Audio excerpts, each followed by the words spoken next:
In my quest to really understand the secrets of longevity, I went to some of the places in the world where people lived the longest. They really had this really ancient way of life that was very well preserved. And the defaults in their world made them healthy. They didn't go to the gym. They didn't go to Whole Foods. They weren't like meditating. They were all the things. They were living a life that by default was activating all their longevity pathways.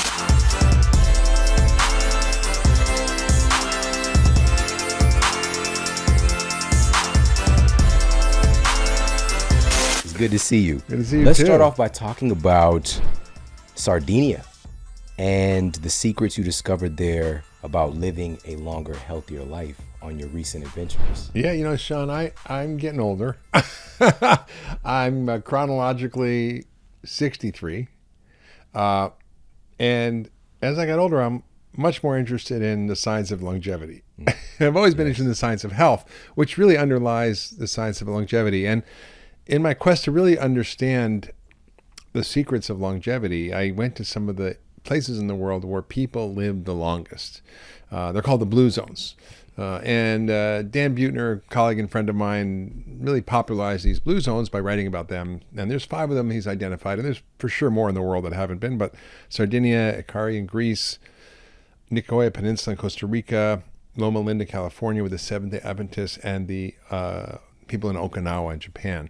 And I went to Sardinia and Ikaria, and Sardinia was just an amazing place because they were kind of landlocked in a very mountainous region, so they had never been conquered. And they had their own language, they had their own habits, they had this ancient neuralgic civilization. So they really had this really ancient way of life that was very well preserved. And the defaults in their world made them healthy. They didn't go to the gym. They didn't go to Whole Foods. They weren't like meditating. They were all the things. They were living a life that by default was activating all their longevity pathways. So they ate a diet of foods that were local and that were fed by nature. Wild herbs and wild plants and goats and sheep, milk and cheese that were eating these wild plants that were full of phytochemicals that they were getting. They were having to climb mountains just to shepherd their goats and sheep over these mountains, 5 miles a day up rocky terrain every day. They were making everything by hand. They had a deep sense of community and connection, and they had a deep sense of purpose. They were never alone. There were no nursing homes, even if there was one woman I met, Julia, who was 103 months, she said, like I'm 5 3/4, and she was like, I'm 103 months. And she was like, I never got married, but she was living with her nieces and nephews, and they were taking care of her, and she was still working and producing all these beautiful doilies for weddings and all these lace things that I don't even know what they call them, but they had this sort of natural sense of community and celebration of life. And this one guy, Carmine, we were driving out of this town on the side of this mountain, and this town had basically been built in the 1950s after the original town had been subject to a huge mudslide. And so everybody evacuated this whole town. And this guy, Carmine, was sitting on this stone wall. He parked his car in front of us, kind of blocked us. And he came out and sat on this stone wall. And he just kind of waved to us to come over. Who does that in America? Just stops their car and come have a chat, So we sat and had a chat for hours. And then he was telling us about how he grew up in this little village that had been, sort of abandoned. And he took us down there where his old farm was. And he was still farming. He was 85 years old. He had a pig and he had 6 sheep and he had, orchards and olive trees and fig trees. And he had chickens and he ate, huge amounts of gardens. And he took care of all of it himself. And he gave most of the food away. He fed his family with it. And I couldn't keep up with him. He was running up the mountains, And so I got to see a way of life that we can learn a lot from. Obviously, none of us are going to go back to living that way, but the principles and lessons from that way of life were really striking. And I think it was a combination of sort of this natural movement, the sort of foods that were so close to the earth and in their original forms. It was this powerful sense of connection and community and meaning and purpose. And it was a sense of joy in life that they had. You really emphasize this in the book also, the importance for having a reason for being. Yeah. You said specifically, the science is clear. Those who have more meaning and purpose in their lives live longer, regardless of their lifestyle. It's really true. I was sort of shocked by the data. You think, oh, I'm going to exercise and add many years to my life, and that's true. But the studies have shown that if you look at people's meaning and purpose, people who have more meaning and purpose live 7 years longer, and that has nothing to do with what you're eating or what you're doing with your body in terms of exercise, but it has to do with a sense of belonging and connection. Yeah, we think that these people are outliers who like smoke cigarettes every day, or they're, chocoholics, as you mentioned in the book, one of our great stories of people having longevity. Yeah. But there's this underlying thread of having a sense of purpose and meaning. And what I wanted to talk to you about, and what I'm so fascinated by, because we know about these blue zones, and we know that the diet is actually different in each one of these blue zones because of the accessibility of certain foods in different places. Yeah. And so what is the thing that ties everything together? What is the consistent thing underlying all of it is that sense of community and a sense of purpose. Yeah. Although it's true, but although the diet is really, very similar in its framework. In other words, it's very rich in plant foods, so really rich in phytochemicals, which we now know are keys to longevity. These compounds in plants, there's 25,000 or more of them that activate longevity switches. They're often high in really good fats. They're high in omega-3 fats. They're rich in, foods that often are wild, like in Icaria, they had a lot of wild sage tea, which is full of these catechins that activate longevity pathways that we find in green tea. They're eating goat and sheep milk again, that's eating these wild plants. This one guy, Olinto, said to me in Sardinia, he says, we flavor the pig before we kill the animal. I'm like, what do you mean? He said, well, we feed it carobs and acorns and this and that. They know that the medicine in the food is making the food taste better. They don't think, oh, I'm feeding the food phytochemicals to make it, medicinal and make me live a long time. They just know it tastes better, and flavor always follows the medicine in the food. And they eat foods that are, wild. And for example, in Icaria, they eat a lot of wild mushrooms and wild greens. They have summer greens in winter. You can go to a restaurant there and order wild greens. I've never seen that. Wild greens on a menu in America, Yeah. So it's pretty amazing. And it's baked into the culture. Yeah, totally. That's what's so cool about it. And in the book, of course, the antithesis of living in this lifestyle, we have certain hallmarks of aging that we might not be aware that they're happening or that we're engaged in. Can we talk a little bit about that? Yeah. So, what's really fascinating is that most of medicine has been focused on the science of disease, describing diseases, naming diseases, discovering drugs to treat disease, the what. Very little of medicine is focused on the science of health. When I went to medical school, I read a book called The Pathologic Basis of Disease. I didn't read a book on the scientific basis of wellness. I was like, and you go to your doctor, say, doctor, I don't feel symptoms, but I want to be optimally well. I want to supercharge my health. I want to live to 100. They're like, okay, well, eat better and exercise more. And how's that going to help Thanks, you? Doc. Yeah, thanks for the advice. And so it's not their fault. It's just that we haven't come upon the science of health. And functional medicine is the lens through which I look, which is really a systems view of health. It's an ecosystem view. And in the science of longevity, researchers are discovering that almost all the diseases of aging that we see as and think of as normal, like heart disease, diabetes, cancer, dementia, they're not normal consequences of aging. They're consequences of abnormal aging.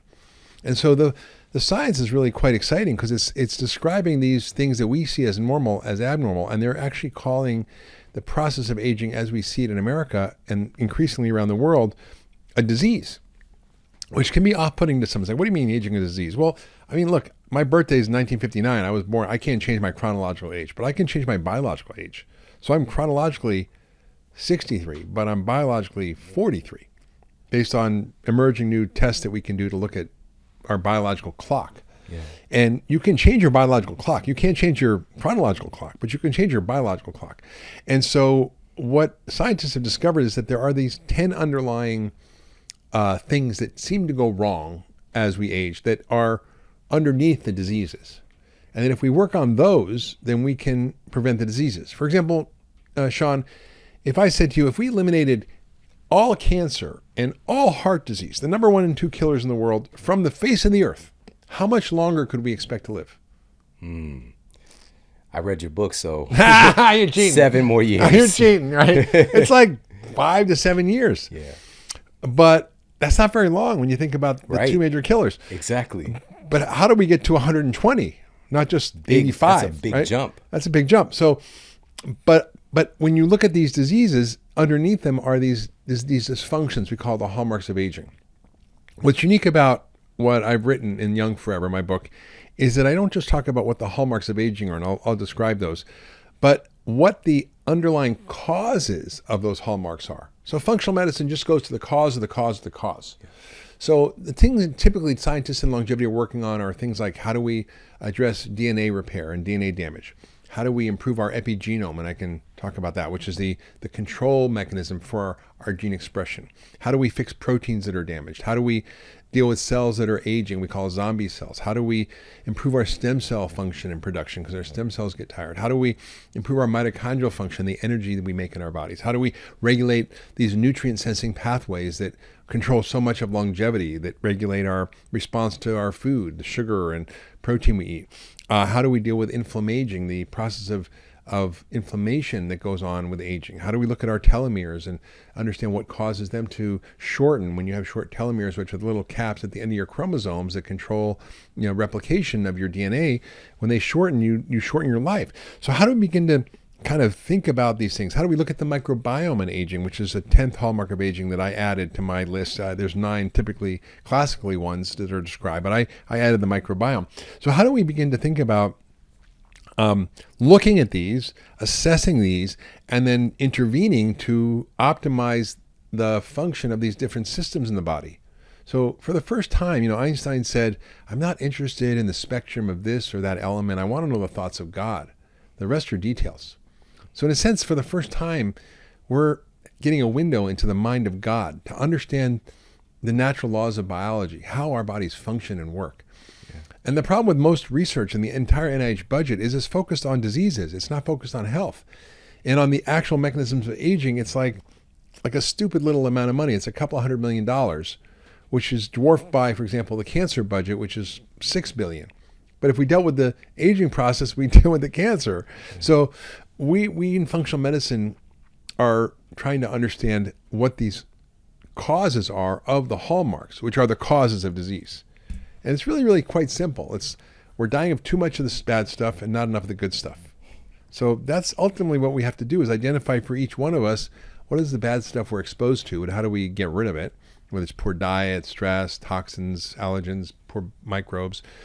And what are the things we need to add in? The right foods, nutrients, sleep, exercise, restorative healing, things that help us manage stress, connection, community, meaning, purpose. These are all the ingredients for health.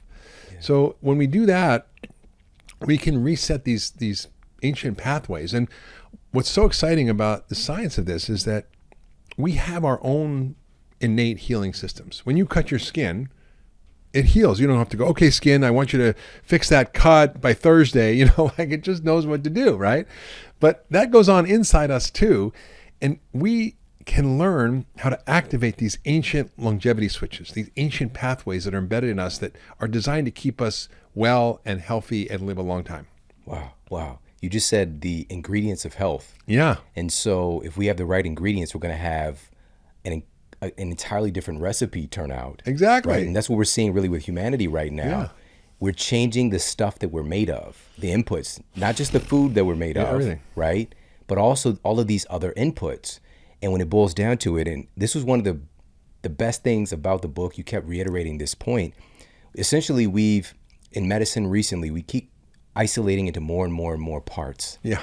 And then we have specialists for all of these different things. And oftentimes, of course, they're not communicating appropriately with, and none of them is getting to the root cause, because oftentimes your manifestation of these different symptoms, whether it's dysregulated blood sugar, whether it's inflammation of your joints and pain, it has the same root, whether it's obesity, whether it's cancer, they often are coming back to the same root cause that's not being addressed because we're not looking at you as a whole person. Exactly. And so I think that's the fundamental problem. We have to break things down into its component parts to understand them. But then we have to put Humpty Dumpty back together again, and I think medicine just got so over-specialized and so focused on individual diseases without understanding that they are all sharing common roots, right? Every disease of aging, for example, is often influenced by insulin resistance and inflammation and mitochondrial dysfunction and oxidative stress and abnormal proteins. And so we begin to kind of pull the veil back, and you look at all these conditions and they're all so similar.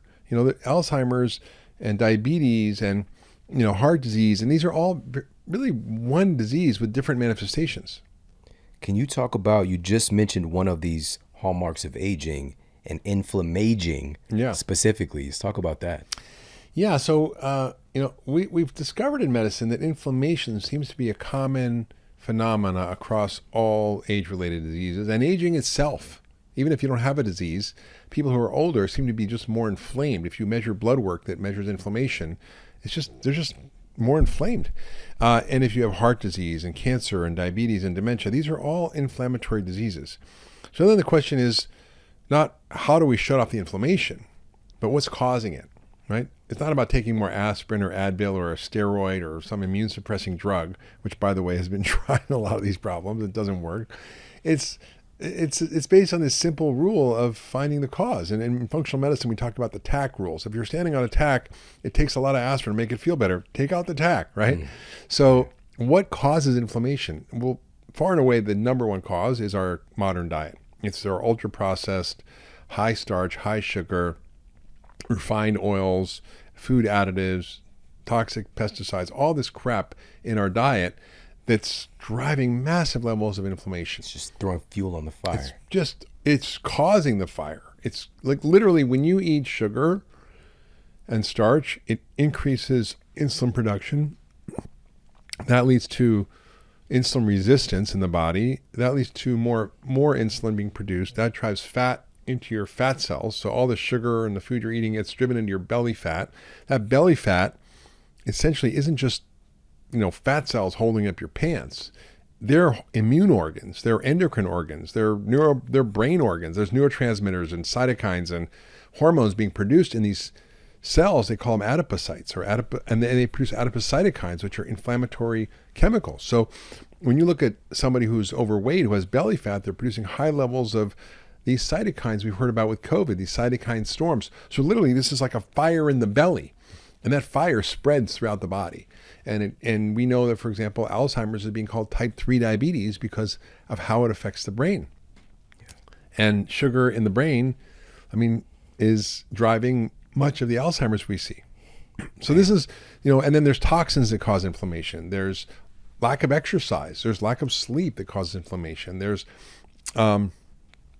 stress. Our thoughts can create inflammation. You literally can have inflammation genes turned on by having a conflictual conversation with somebody versus a loving conversation that will turn on genes that calm down inflammation. So this is not kind of voodoo, woo stuff. It's hardcore science. Yeah. And the thing about it too is this has been around for years. Our level of dissemination of this stuff is remarkable today, but there are entire fields of psychoneuroendocrinology, psychoneuroimmunology, talking about how our thoughts, our perception, stress affects our immune system, our production and release of hormones, or lack thereof. Totally. And so we can think ourselves right into disease state and also accelerate our aging process. Totally. Candace Pert wrote a book called The Molecules of Emotion. She was an NIH researcher and saw the receptors for neurotransmitters, our thoughts, on our immune cells. Yeah. So you're literally talking to your immune system. You can lengthen your telomeres by meditating, which is amazing, right? You can cool off inflammation by doing very simple practices. So I've tried to map out not just the science, and I put enough science in the book to help people understand the why, but then what do you do and how do you do it? So that's what the sort of second and third parts of the book are about. It's about the what and the how. So people can take this emerging science and find simple ways to apply it that are accessible to almost everybody. Yeah. So powerful. Well, I love that we now have these specific hallmarks of aging to really look at and how are we associating with these things. So inflammaging. Another thing that you mentioned, and I don't want this to get glanced over because it's super strange. You said zombie cells. Zombie cells. Yeah. So what happens is as your cells go through their normal life cycle, your body has a mechanism for killing them and then recycling the old parts. And that's called apoptosis. Sometimes, though, the cells don't quite die. and they become zombie cells, or what we call senescent cells. And they run around your body, not doing anything good except producing loads of inflammatory molecules. So they're like a fire-breathing dragon that goes around spreading inflammation everywhere, and then they infect, not actually infect, but like they basically make other cells zombie cells. So they accelerate the population of zombie cells. And as we get older, we have more and more of these zombie cells, and they're really hard to kill. And so there's all sorts of things that now we can do to kill them that we now know that are these senolytic compounds, so it's phytochemicals. For example, fisetin, which is one of the ones I talk about in the book, is from strawberries. Who knew, right? Now, if you eat a wild strawberry, you're going to get a lot of it. If you eat a commercially raised strawberry, probably not too much, but you can also take it as a supplement. And this seems to be a senolytic, killing these zombie cells. Hyperbaric oxygen therapy also kills them. Many, many other things we can do will help kill the zombie cells. So this is just one of the hallmarks of aging. Wow. Hyperbaric oxygen, for example. A lot of folks are getting attuned to this. Can you give just a little bit of a glimpse into what it is? So what often happens is when scuba divers go scuba diving and they come up too fast, they can get nitrogen poisoning. And they call it narcosis, nitrogen narcosis. And that's really dangerous. And so they develop these decompression chambers to basically quickly put them back under the ocean. So they basically put them back under like 66 feet of water, which puts all the bubbles back in their blood and dissolves the gas and prevents them from getting really sick. And they pump in 100% oxygen. But it turns out these hyperbaric oxygen chambers are also used in traditional medicine to increase wound healing, for strokes, for all kinds of things, diabetic ulcers. But it turns out there's a lot of people using them for researching longevity.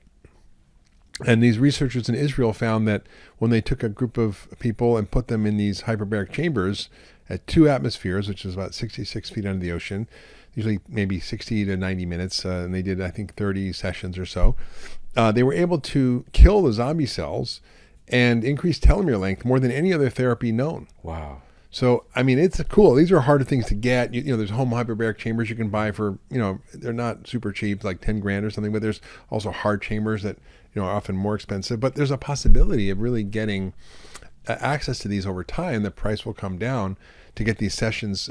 Maybe when you just go to the doctor for a doctor visit every year, maybe you'll do a session of 10 or 20. Yeah. So, and again, the demand increases the supply for something like this. So there are centers now, like especially in a place like Los Angeles, you're going to find, entire businesses that have hyperbaric oxygen treatment. One of the people who, our mutual friend, Dr. Daniel Amen, pointed me towards that for brain health. Absolutely. For strokes, for Alzheimer's, for autism, for cerebral palsy, for, Parkinson's disease. Very impressive to see what happens to people. So cool. So cool. Well, I want to, if we could, inflammation is obviously such a poignant topic right now. And I don't, for whatever reason, I don't think we really get it, right? I think that because it seems like one of those soft science type words, and we've talked about this before, and how semantics and lexicon and all these different things, the way the words are used. And so when I was in school getting my traditional education, when I'm in biology and we hear something like inflammation, it just it sounds like a little fire, whatever. It's not a big deal. We take an NSAID, right? We can take something to reduce inflammation, but we really don't get it. And you said the number one driver of our epidemics of inflammation has to do with our diet and its consumption of these highly refined, ultra-processed foods. So my question is, not only, yes, obviously, let's remove the cause, but what has your research found as far as are there certain foods that we can start to 100%. implement? So that's what's so exciting. It's yes, you have to take out the bad stuff, but then you have to put in the good stuff. And so getting rid of these ultra-processed foods is just so essential if you want to have a healthy life and a long life and feel good and deal with so many problems we have. But at the same time, you have to add in the good stuff. And what we're learning is that there's so many foods that are anti-inflammatory. So, for example, omega-3 fats that come from wild fish. Actually, it's from the algae that the wild fish eat that accumulate up the food chain. But it actually is a very important fat that regulates our inflammatory pathways. Phytochemicals are the other big factor in our diet that are anti-inflammatory. And these are found in colorful fruits and vegetables and herbs and spices. Everything from the compounds in green tea and curcumin and red grape skins and strawberries and the pomegranate. All these things have the ability to regulate these ancient pathways. And there's this phenomenon I kind of coined a term, and it was kind of a mouthful, but it's symbiotic phytoadaptation. And essentially what it means is we've co-evolved with plants and have adapted to use their molecules for our benefit, right? So we don't make vitamin C, we get it from our food. We don't make many of these phytochemicals, or many of them, but we use them from our diet. And we used to eat 800 species of plants and a huge wide variety of wild foods like they did in Icaria or Sardinia. It's just part of their natural diet because they had to scrounge and eat whatever they could eat, right? It wasn't going, oh, I'm going to eat wild foods because it's better for me. It's like, this is what I got to eat, In the winter, I got to find these wild greens. And so these compounds are everywhere in the plant kingdom that we can consume on a regular basis. So eating a rich variety of colorful fruits and vegetables is essential for good health. And then, of course, there's the whole mushroom family, which has polysaccharides that are immune regulating and adaptogenic and modulate our immune function. So there's lots of ways we can hack this. Also, having ways that we, not just looking at what we're eating, but when we're eating. And we know that, for example, the body has this inbred mechanism to deal with starvation. So when we have a lack of food for a period of time, whether it's 12 hours overnight fast or 14 or 16 hours or a longer fast, our bodies are so adapted to kick into gear these ancient longevity pathways to preserve our health and keep our bodies functioning better and to recycle old proteins and to clean up all waste and to shut off inflammation.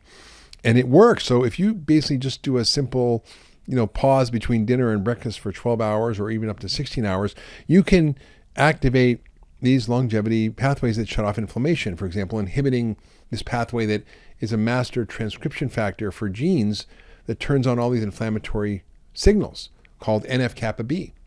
And this is a big medical word, but the point is that we understand the biology and the mechanisms of how this works. So fascinating. So fascinating. But again, this is something that we're not acclimated to. Mm-hmm. We are living in a society with so much. I was just sharing some data not too long ago on the obesity epidemic in homeless folks. Yeah. Folks in our homeless population, because these ultra-processed foods are so readily available. We are not living at a time where we are lacking accessibility to food. We're living at a time where most folks are not dying from lack of food. They're dying from the consumption of too much of the wrong stuff. Yeah. Right. And it's changing, it's changing the ingredients of what's making us up. Yeah. It's so interesting that hunger and obesity go together. We typically think of someone who's starving and hungry as someone who's skinny and scrawny, but it's not the case in America. Most people who are facing food insecurity and food scarcity are obese. And it's because when they do get money or they do get enough to buy something, they can afford these incredibly cheap calories that are highly processed, that are subsidized by our government, either through food stamps or through agricultural subsidies, to make things like high fructose corn syrup so cheap. I once was talking to the vice chairman of Pepsi. I'm like, why do you use high fructose corn syrup? You used to use sugar in Pepsi and Coke. He says, Mark, the government makes it too cheap for us not to use it, right? And they subsidize the production of corn. And so we just are in such a bad situation where we're dealing with these sort of dual epidemics of hunger and food insecurity and food scarcity, as at the same time we're dealing with obesity and diabetes and things we think are from excess. So it's an excess of the wrong stuff and a lack of the good stuff. You mentioned earlier about nature's accessibility, especially like you and your trip to Sardinia and seeing folks were eating what was in their environment. And there's certain things that we don't produce, like we don't make vitamin C. And it's because we evolved with pretty abundant access to vitamin C. It's in so much stuff. Yeah, for sure. Where there are species like a lion, for example, they make vitamin C. Yeah, most species do, except I think humans and guinea pigs. You see what I'm saying? So like this is pointing to like we didn't need to use any energy to do that, right, or kind of cellular memory, because it's so abundant. Yeah. Now, what happens when you don't have access to that? So this creates the phenomenon, like you just mentioned, where we have this abundance of abnormal calories, but we're lacking the things that actually are required for health. Yeah. Right. So if you're not getting vitamin C from that honey bun, yeah, like you're going to you're essentially starving, Yeah. right? It's so true. And it's just, I don't think people understand that the thing that is the biggest driver of so much suffering and disease in the world and the cost of healthcare is food, because it's both a poison and it's a medicine. And the food we're eating is a poison, but we have the potential to eat medicine that works faster, better, and cheaper than any drug on the planet. And if I can, I'll just tell a quick story of a patient, because I think it kind of illustrates the power of this. And people are like, oh, this sounds good, and yeah, whatever. But, we had a patient come in who was 66 years old at Cleveland Clinic. She joined one of our groups. It was a support group for healthy lifestyle change. And the basic diet was what I recommend for my patients who are struggling with chronic inflammation and chronic disease, which is a very anti-inflammatory, whole foods, nutrient-rich, phytochemical-rich, good fat diet. And I got her off all the junk she was eating, but she was type 2 diabetic, 66 years old, on insulin, heart failure, kidney failure. I mean, she was headed for a kidney transplant and a heart transplant. And she had high blood pressure, pile of meds. Her copay was $20,000 a year. So who knows what the other costs were, right? She probably was costing the healthcare system hundreds of thousands of dollars. And we simply changed her diet. And in 3 days, she was off insulin. Her A1C, which is a measure of your average blood sugar over 6 weeks, was 11. Normal is 6 or less, really. And hers, within a couple of months, was 5.5. She reversed her heart failure, which doesn't happen. Reversed her kidney dysfunction, which doesn't happen. Her fatty liver resolved. Her high blood pressure normalized. She lost 43 pounds in 3 months. And then over a year, she lost 116 pounds. And it was just through the power of food as medicine. There's no drug on the planet that can do that. And so it's not about just preventing disease. It's not about just managing disease. We're taking people literally at the end stage of diseases and bringing them back to optimal health. Now, there's sometimes you can't do that if the heart muscle is just full of scars and your kidneys are already nuked. But it's amazing how the body has this capacity to regenerate. And so what I want people to understand is that embedded within you is the secret to longevity. It's like Dorothy with her ruby red slippers. You just had to click her heels 3 times and she'd get back to Kansas. All we have to do is understand these mechanisms and how to turn the switches, which we can do. If you go in a dark room and you know where the light switch is, you're screwed. But you know where the light switch is, you can turn the light on. That's what I want to show people is this is not some futuristic idea. And the futuristic stuff's kind of cool. And that may be coming, like longevity escape velocity, where we may not even have to die. But I'm not even going there. I'm just talking about the basic stuff can get us to 120. Yeah. Man, that story also of your patient is such a great story.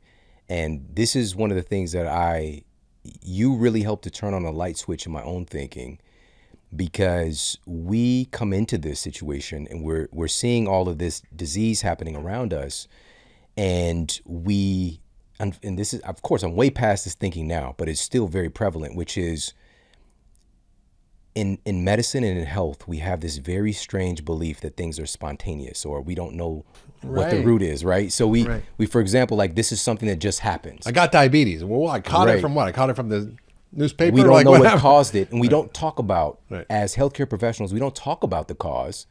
As a matter of fact, you doing that early on, and you're one of those people, you were out saying things that can get a lot of vitriol by saying, hey, we can reverse diabetes, right? Oh my God. And so there's a time when that wasn't even appropriate to say. Yeah, I'm on Quack Watch. So could you talk about that paradigm of, for example, not being able to outwardly say like, this is curable, because it's not curable because there isn't a drug that cured that. Right. By the way. Yeah, I mean, that's true. This is the thing is, there's a lot of people looking at longevity drugs, but unless you fix those underlying things, like we did with her with food, there's no drug on the planet that could cure that. She was on all the diabetes drugs. It wasn't curing her diabetes. And so doctors, it's no fault of their own. We have no nutrition education, and we've never seen this happen. So if you've never seen a zebra, it's hard to believe that a zebra exists, right? But if you see zebras every day, you go, of course there's a zebra. So every day I see people reversing autoimmune disease and heart disease and dementia and diabetes and all sorts of things that are chronic diseases, meaning chronic diseases in medical terminology means you can't cure it. You just have to try to take care of it as best you can, right? That is just so not factually true when you look at the data. And that's called giving up as well. And it's not just my opinion. I mean, there's just study after study that shows this, like the work of Sarah Hallberg and her colleagues. Sadly, she died of cancer, but she showed that with ketogenic diets, they could take type 2 diabetics who are far advanced on insulin and completely reverse it in over 60% of cases. Now, when you think that this is the biggest driver of our healthcare costs, it's 1 in 3 Medicare dollars. If you look at diabetes and obesity, which I call diabesity together, it's over $3.7 trillion of our economy. It's insane, and it's optional. It's not like, listen, COVID happened. I can't get rid of COVID, right? It's a thing. It's like a virus. It's going to be there. But this is a completely avoidable problem. This is speaking to, I literally just wrote this down, that connection with inflammation and COVID. Yeah, let's talk about that. Really helped to clarify that because, so I shared this study with so many people, and even Tony Robbins, he ended up putting some of the data that I put out there into his most recent book. And this was a study, and the thing is, if you weren't on top of it, you might have missed it. It's published by the CDC, huge meta-analysis. They looked at over 540,000 COVID-19 patients from over 800 US hospitals. They looked at this huge data set. They found that the number one risk factor for death was obesity. Mm-hmm. All right, clearly, number one.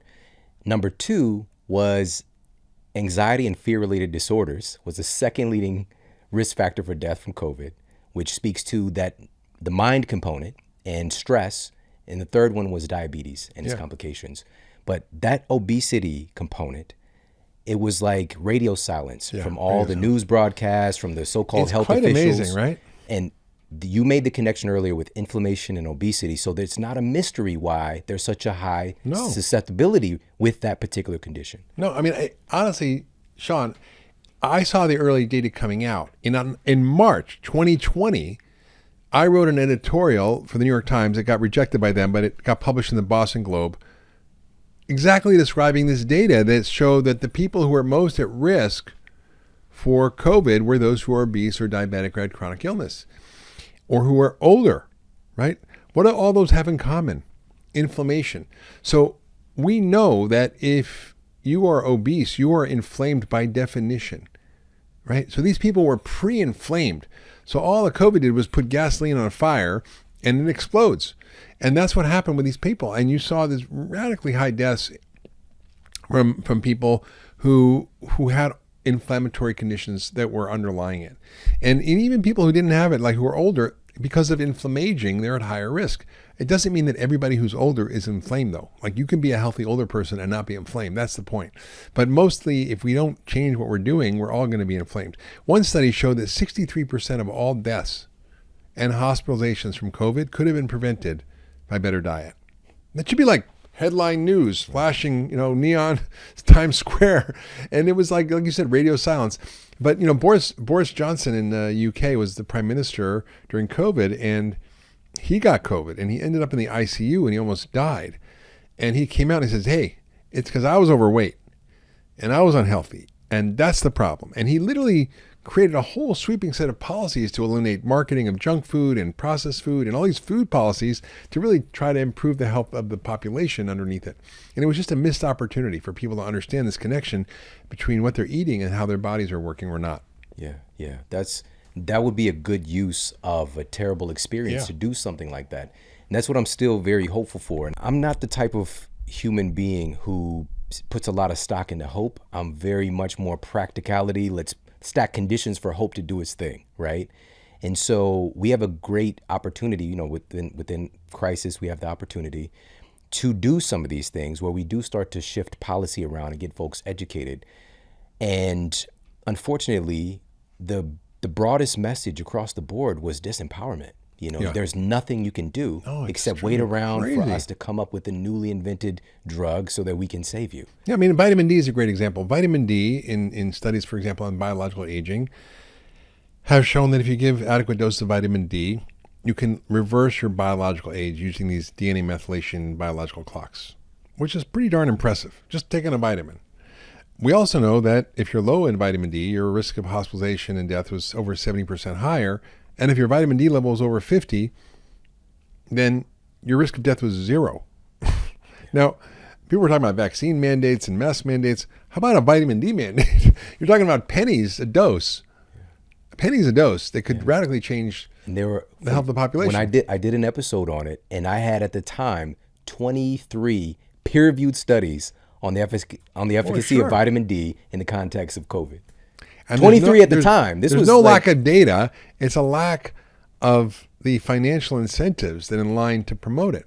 So this new drug comes up like Paxlovid or a vaccine, and you've got billions of dollars behind these drugs. Billions upon billions. I kind of heard something that just blew my mind that I might get the number wrong, but it was like Pfizer increased the dose of their vaccine. I mean, the cost of the vaccine by like 1,000 or 10,000% or something. I'm like, what? So it's just like, and this is after the government basically funded it all and gave them billions of dollars. Which, when you say that, that means we funded it. We funded it, yeah. The government, we funded it. Came right? from our pockets. Yeah, I pay taxes, so I want my money back. It's so crazy, you know. And again, even in the beginning with the framing too, they were going to be so altruistic and make sure low costs, right, accessibility to poor nations. None of that. No, none of it. None of it. No, you know, it's like, forget that. This is a cash cow, and we're going to milk it for everything that it's got. And again, we've got to be honest and look at the results and look at where, and the biggest result for me, this is the most important, where's our health at now today? We are radically even less healthy than at the beginning. Radically. Yeah. The rate, the CDC published another study looking at childhood obesity just within that first year. And the children who's their annual, obese children, their annual rate of weight gain went from 8 pounds to over 14 pounds. Children who are moderately obese, their rate of weight gain doubled in the context of that small window. And even children who are at a healthy weight, their annual rate of weight gain went up by a couple pounds as well. Now, we might think, again, this is temporary, but then we have recidivism. Once we turn on these programs of obesity in our children, it's very difficult to change that as time goes on, especially in this society. I mean, an overweight kid has a 13 years less of life expectancy than a normal weight kid. That's frightening. So if life expectancy is 75, you're talking about like, mid 60s for these kids or younger a lot of the times. That's another way of cracking the code here with longevity is what we can do as conditions in our family cultures. Totally. Well, it's our family culture, but it's also the bigger culture, the toxic food environment, the default choices that we have, the lack of access, the food deserts. I mean, the lack of awareness and education. I mean, it's all driving this sort of avalanche of chronic disease that's accelerating aging and early death. So at the same time, we're on the precipice of this extraordinary discoveries that can help us live to 120. We're seeing our life expectancy go down for the last 3 years for the first time in history.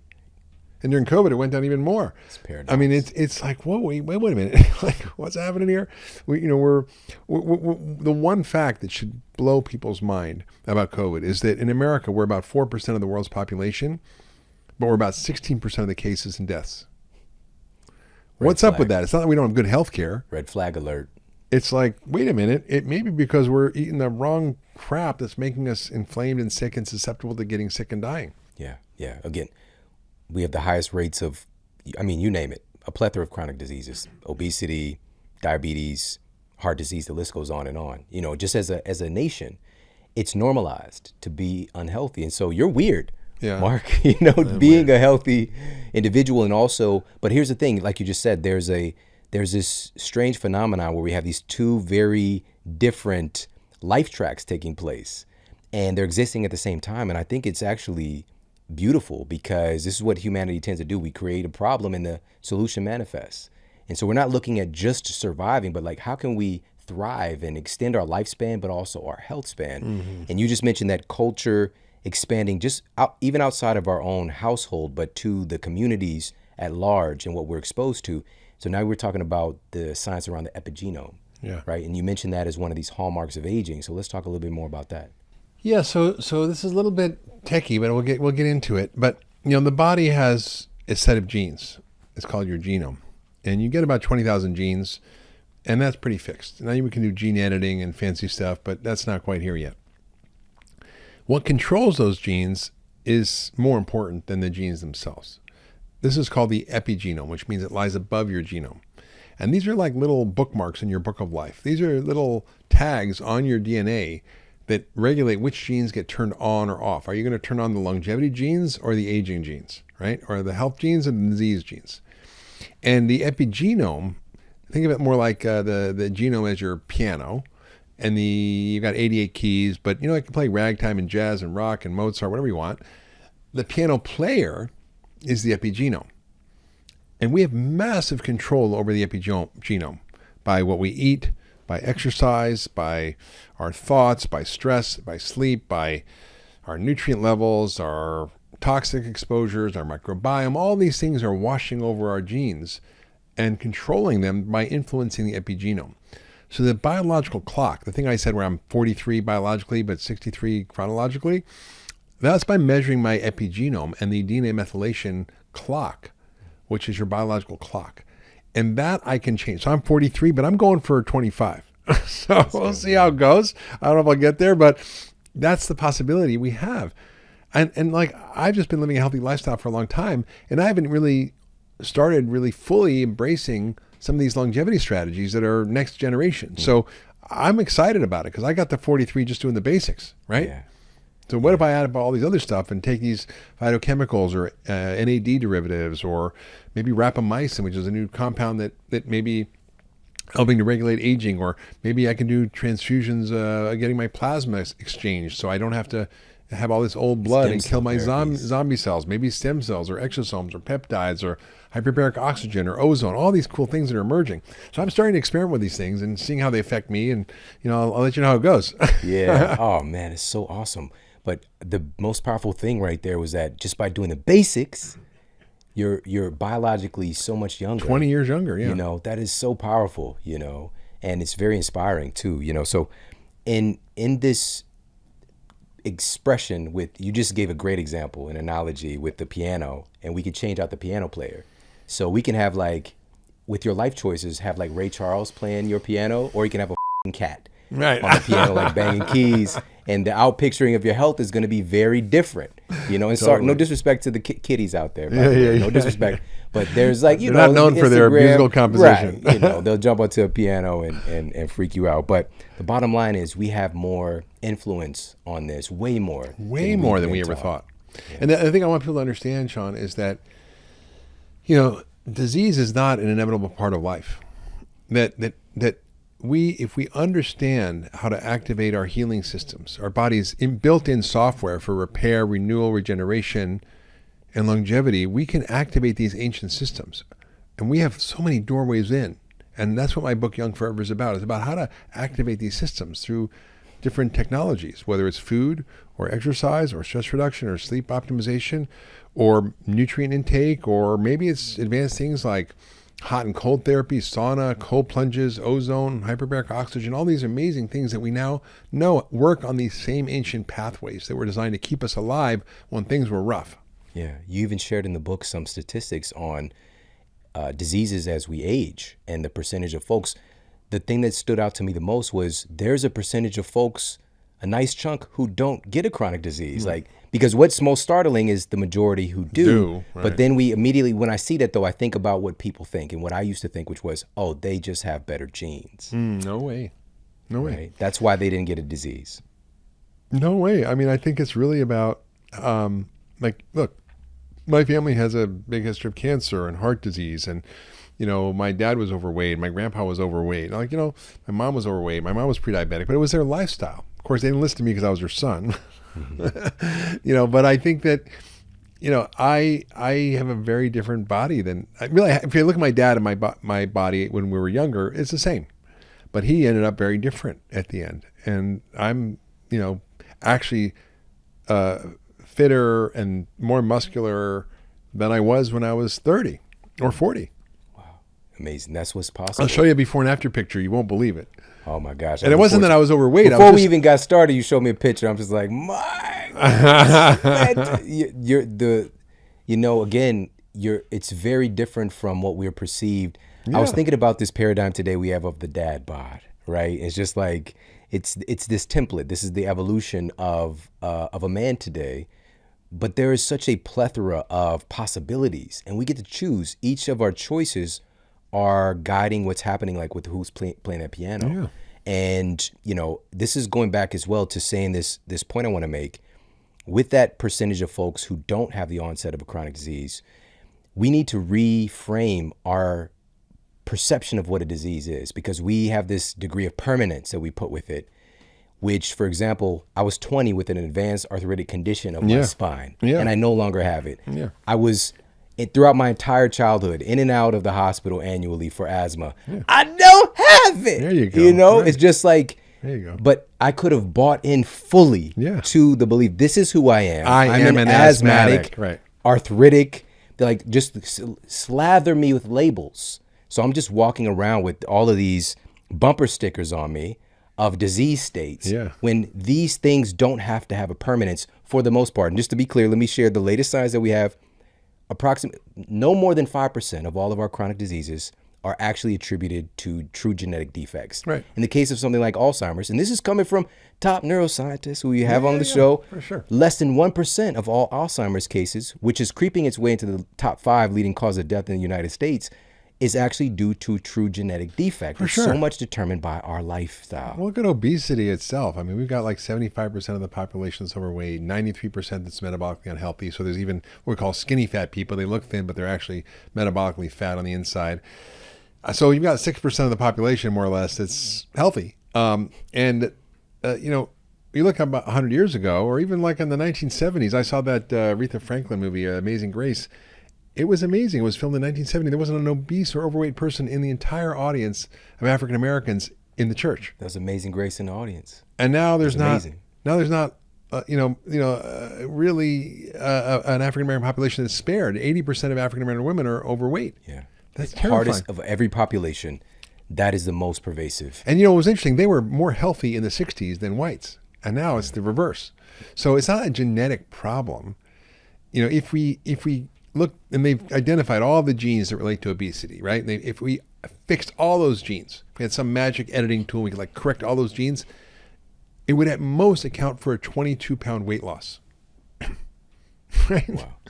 Which doesn't account for all the rest of the obesity. That's what we've spent time doing in science, is just like trying to find that fat gene. Yeah. And then we can try to find some kind of drug or edit it, and just, you know, then it's going to be the solution. Listen, I wish there was a pill. I'd take it because I want to eat all the ice cream I can, but I'm not gonna. The solutions have existed for forever. You know, we know the potential of the human body and human health. We've got incredible people have come before us, and cultures. I'm just thinking right now of the physical culture of like the ancient Greeks, and and also even going back to the ancient Egyptians, and just the things that were implemented into culture. I remember I came across a report before on even intermittent fasting, essentially back in the time when the Roman Empire was happening, and eating early in the day was frowned upon because it was just part of the culture. Yeah. To where you're eating into the afternoon instead of just first thing when you get up. Yeah. It's a new invention. And really even the snacking is definitely not a thing in most of the world. Snack foods is like, we don't eat snack foods if we eat right. And even in the age of, the monastic life and eating before mass, for example, unless you were sick or a baby, like you're eating after mass, and so, but in our culture today, breakfast has become a marketing ploy where it's the most important meal of the day. You got to get fueled up on cereal, on oatmeal, on orange juice, part of a balanced breakfast. They said balanced breakfast, Mark, on the commercial. It's a bowl of oatmeal, it's a glass of milk, a glass of orange juice, and some toast. How are we gonna do during the day, Mark? How are we gonna perform? So bad. If you want to die, that's the way to do it. Brought to you by Kellogg's. So I want to talk. And this is one of the big things I wanted to talk to you about having you here, because again, much like inflammation, I think that because it's invisible in a sense, we can see some of the symptoms of inflammation for sure, right? We can, if we have an injury to a body part, right? But oftentimes we don't really see it. So I think it's part of the reason there's this cognitive block. That holds true for stress as well, right? We know very well that you can stress your way into having more body fat or even into obesity. Yeah. But because it's fat calorie cells are free, listening to your thoughts. Let's talk about that, because this is a big. If we're talking about the ingredient list for having a recipe of true longevity, health span, and overall lifespan, stress is a big part of this. Huge. It was interesting. It reminds me when I was in Sardinia, I went to visit this guy Silvio, who lived on the top of this mountain, and he was a shepherd and had 200 goats and sheep. And his family lived there for centuries. His family lived there all together with him. And they decided to have a little kind of restaurant at the top of the mountain. And so they would, have all the food that they grew. They would have their goat milk and sheep milk, and they would have their goats and sheep that they occasionally serve. And they would have their minestrone soup. And it was just such a beautiful culture. And we sat there, had this beautiful meal with him. And so I talked to him. I said, Silvio, tell me, do you have any stress in your life? And he looked at me like it was the weirdest freaking question he'd ever been asked. And he thought for a minute. It took him a minute. And he was like, Well, he says, yeah, sometimes in the middle of the night, a goat gets loose and I have to go get it. And I'm like, oh God, that's what you're going to come up with. It's like they don't even have a concept of chronic stress. They just live life, and they're full of joy, and they're present. They're connected. They're not on their computers and their phones. They're not striving to do anything. They're not like starting a new company and doing this thing. And like I just, not that that's bad. It's just like they're just living, and they're living a connected life to the earth, to each other, to themselves. And so the concept of stress is almost foreign to them. And yet it's such a powerful driver of disease. So why is mental health and stress and the opposite, like having a sense of purpose and connectedness, why is this so important to longevity? Well, I think it works through these biological pathways, these ancient systems. And we now know, for example, like that being part of a community, that having social connections actually influences gene expression. It's called sociogenomics, which is how our social relationships influence our gene expression. So if you're in a connected, loving, engaged relationship or community, your genes are all anti-inflammatory, and they're getting turned on to stop disease. Whereas if you're, alone and isolated, loneliness is one of the biggest risk factors for death and for disease.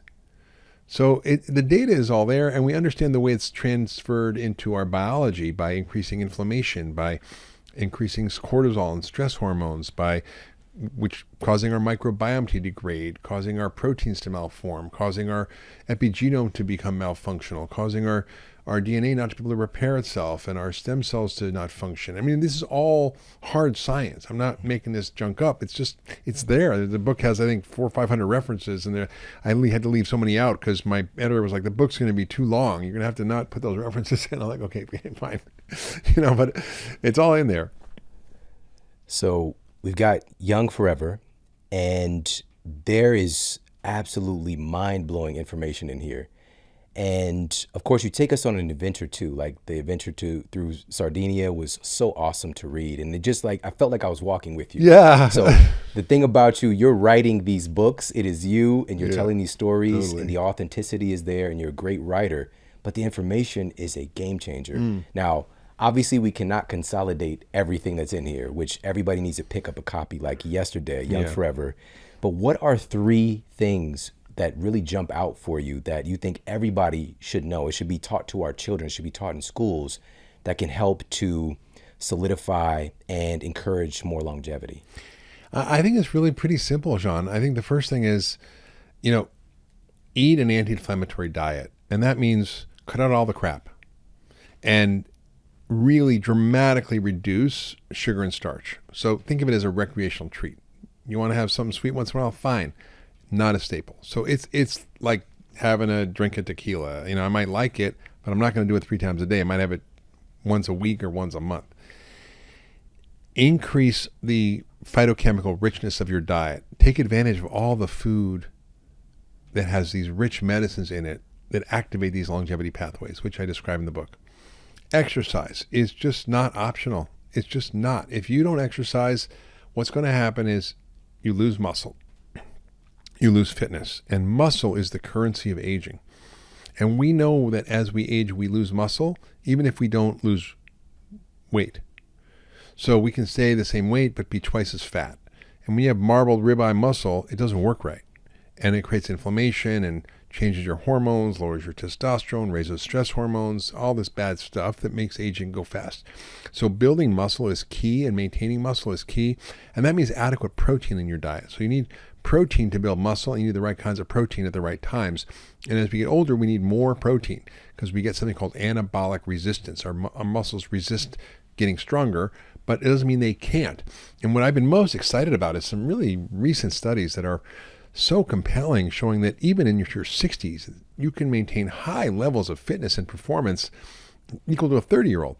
And I know this because I ride my bike a lot, and now I'm out with my 30-year-old friends, and they're like, I'm turning back. And I'm like, oh, let's go. I was riding up a 7-mile straight hill, and my 40-year-old friend who was a professional soccer player, she couldn't keep up with me. Amazing. So the body has that capacity if you train it. So keep your muscle, keep your fitness. And the last one I would say would be, positive stress. And what I mean by positive stress is this idea of hormesis, which are these little stresses that take us out of our comfort zone that activate these ancient pathways. So we never lived in these perfectly temperature controlled environments where everything was perfect and we had no stress. We lived in a rough world. We lived out in nature, and we had to deal with hot and cold extremes. And so hot therapy like saunas and cold plunges, great. You can take a cold shower in the morning and a hot bath at night if you don't have fancy equipment. Exercise is one of these stresses. Calorie restriction or time restricted eating is a stress. Hypoxia, which is another one you can do, just get these masks for like $50 and you wear it while you're exercising or working at your desk to restrict oxygen. That activates your mitochondria repair.